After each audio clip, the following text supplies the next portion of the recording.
بسم اللہ الرحمن الرحیم۔ السلام علیکم۔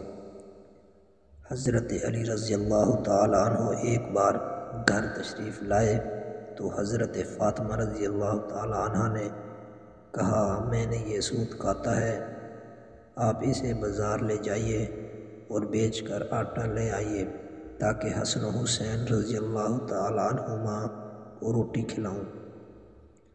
حضرت علی وہ سوت بازار لے گئے اور اسے 6 روپے میں بیچ دیا۔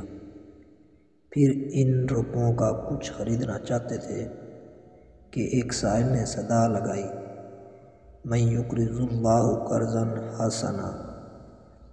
حضرت علی رضی اللہ تعالیٰ عنہ نے وہ روپے اس سائل کو دے دیے۔ تھوڑی دیر کے بعد ایک اعرابی آیا جس کے پاس بڑی فربا ایک اونٹنی تھی۔ وہ بولا، اے علی، یہ اونٹنی خریدو گے؟ فرمایا، پیسے پاس نہیں۔ اعرابی نے فرمایا، ادھار دیتا ہوں۔ یہ کہہ کر اونٹنی کی مہار حضرت علی رضی اللہ تعالیٰ عنہ کے ہاتھ میں دے دی اور خود چلا گیا۔ اتنے میں ایک دوسرا اعرابی نمودار ہوا اور کہا، علی رضی اللہ تعالیٰ عنہ اونٹنی دیتے ہو؟ فرمایا، لے لو۔ اعرابی نے کہا، 300 نقد دیتا ہوں۔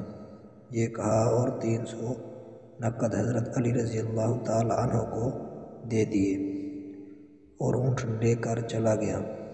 اس کے بعد حضرت علی نے پہلے اعرابی کو تلاش کیا مگر وہ نہ ملا۔ گھر آئے اور دیکھا حضور صلی اللہ علیہ وسلم حضرت فاطمہ رضی اللہ تعالیٰ عنہ کے پاس تشریف فرما ہیں۔ حضور صلی اللہ علیہ وآلہ وسلم نے مسکرا کر فرمایا، علی، اونٹنی کا قصہ تم خود سناتے ہو یا میں سناؤں؟ حضرت علی رضی اللہ تعالیٰ عنہ نے عرض کیا، حضور آپ ہی سنائیے۔ فرمایا، پہلا اعرابی جبرائیل تھا اور دوسرا اعرابی اسرافیل تھا، اور اونٹنی جنت کی وہ اونٹنی تھی جس پر جنت میں فاطمہ سوار ہوگی۔ سبحان اللہ!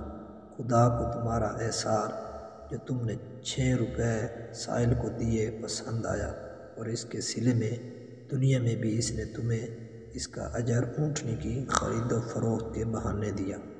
تو دوستو، مزید اس طرح کی اچھی ویڈیو دیکھنے کے لیے ہمارے YouTube چینل کو سبسکرائب کریں۔ شکریہ۔